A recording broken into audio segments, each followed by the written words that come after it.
What if the greatest strength a human being can have comes not from what they possess, but from what they endure? What if every time life takes something from you, a dream, a limb, a voice, a sense, it's secretly giving you something else in return? The power to rise? Every generation produces people who should have broken, but didn't. They faced blindness, paralysis, loss, disease, and still, they created masterpieces of courage and purpose. Because there's one thing more powerful than any limitation: a resilient mind. You can strip away the body, you can silence the voice, but you can never destroy a mind that refuses to surrender. This is the story of those who didn't just survive, they transformed. The people who turned pain into purpose, weakness into wisdom, and struggle into strength. This is the story of the resilient mind. Montage. Trailer-style teaser. A little girl, deaf and blind, places her hand under a stream of water and suddenly understands the universe. A young man, trapped in a wheelchair, his voice reduced to a machine, maps the birth of time itself. A boy, born without arms or legs, laughs louder than those who have everything. A teenage surfer, attacked by a shark, returns to the waves that tried to kill her. And a president, paralyzed from the waist down, leads a nation through its darkest hour. These people lived on the edge between tragedy and triumph, and they chose triumph. So if you think your obstacles define you, wait till you see what they did with theirs. Stay with me, because by the end of this story, you'll understand how to build a mind that never breaks no matter what life throws at you. Lesson 1. Helen Keller, The Language of the Dark. Close your eyes. Now, imagine silence. No sound, no sight, no words. Just endless darkness and confusion. That was Helen Keller's world. At 19 months old, illness took her hearing and sight. By 7, she was trapped inside her own mind, unable to communicate, unable to connect. Her family called her wild, impossible to teach. She smashed dishes, she screamed in frustration, not because she was bad, but because she knew she had thoughts and no way to express them.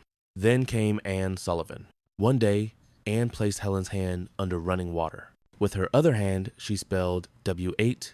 Helen stopped. Her face froze.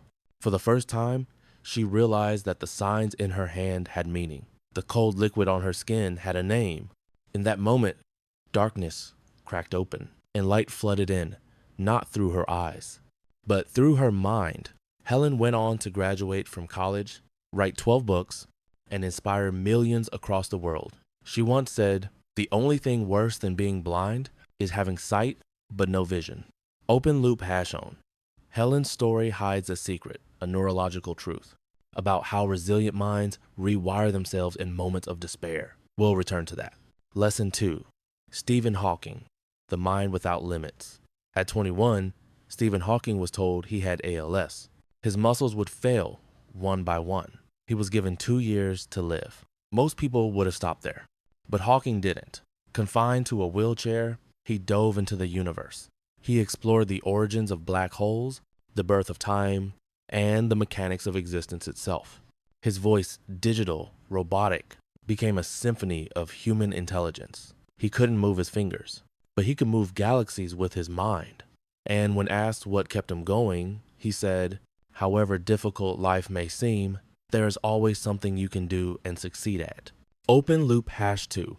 Hawking lived by one mindset that turned despair into discovery. We'll reveal it later, because it's the same mindset that can pull you through any storm. Lesson 3. Nick Vujicic, The Man Without Limbs. Nick Vujicic was born with no arms, no legs, just a small foot on his left hip. As a child, he cried himself to sleep, wondering why he was born this way. He was bullied, mocked, and told he'd never amount to anything. At 10 years old, he tried to end his life. But he didn't die. Instead, he decided to live. He realized that if he couldn't change his body, he could change his perspective. Nick learned to swim. He learned to surf. He learned to smile without reason. And most of all, he learned to speak. Today, Nick Vujicic travels across the world, standing on stage without standing at all, and tells millions, "You don't need arms and legs to live without limits." Open loop hash 3. Nick's transformation began with one sentence, a sentence that can shift how you see your entire life. We'll return to it soon. Lesson 4. Bethany Hamilton, the wave after the storm. Bethany Hamilton was 13. The ocean was her life. But one morning in 2003, while surfing in Hawaii, a shark attacked her, biting off her entire left arm. She lost over 60% of her blood. And when she woke up in the hospital, the doctor said she'd never surf again. But 1 month later, she was back in the ocean. She fell hundreds of times. She couldn't balance. She couldn't paddle the same way, but she kept trying. 2 years later, Bethany Hamilton was winning competitions again. Her body changed. Her mindset didn't. She said, "I don't need easy. I just need possible." That's what resilience sounds like. Lesson 5. Franklin D. Roosevelt, the president who couldn't stand. Franklin Roosevelt had everything: wealth, power, ambition, until one summer, at age 39, he was struck by polio. Within days, his legs were paralyzed forever. Doctors told him to retire from politics. Instead, he began to rebuild. He practiced standing with metal braces, hid his wheelchair from cameras, and learned to walk barely by leaning on others. But behind the struggle was a deeper strength: empathy. Because he knew pain, he understood people's pain. He went on to lead America through the Great Depression and World War II, all from a chair. He once said, "A smooth sea never made a skilled sailor." Resilience doesn't ask for calm waters. It asks for the courage to sail anyway. Open loop payoff has shown Helen's hidden code. Remember Helen Keller and that word water? That moment wasn't just learning language. It was rewiring the brain. When Helen understood water, her mind connected sensation with meaning. That's how the brain survives trauma. It finds meaning in chaos. That's the first secret of a resilient mind. Assign meaning to pain, because pain without meaning breaks you. But pain with purpose builds you. Open loop payoff #2. Hawking's survival equation. Stephen Hawking lived by one mental formula: adapt or die. He focused on what remained within his control: his thoughts, his curiosity, his humor. Every day, he chose to control his focus, because control of the mind is the ultimate freedom. That's the second secret of resilience. Control the controllable. When the world outside falls apart, master the world inside. Open loop payoff #3. Nick's transforming belief. The sentence that changed Nick's life: if you can't get a miracle, become one. That's when he stopped asking, "Why me?" and started asking, "What now?" He became a living example of hope, a walking, breathing reminder. That strength has nothing to do with limbs and everything to do with mindset.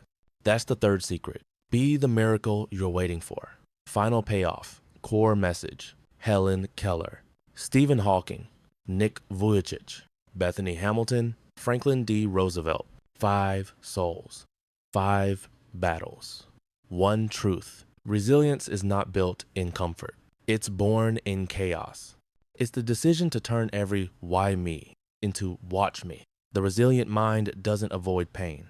It absorbs it, studies it, and transforms it into purpose. They didn't escape their struggles. They used them.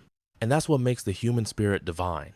It's not our ability to avoid the storm, but our ability to dance in the rain. Practical blueprint: 5 steps to build a resilient mind.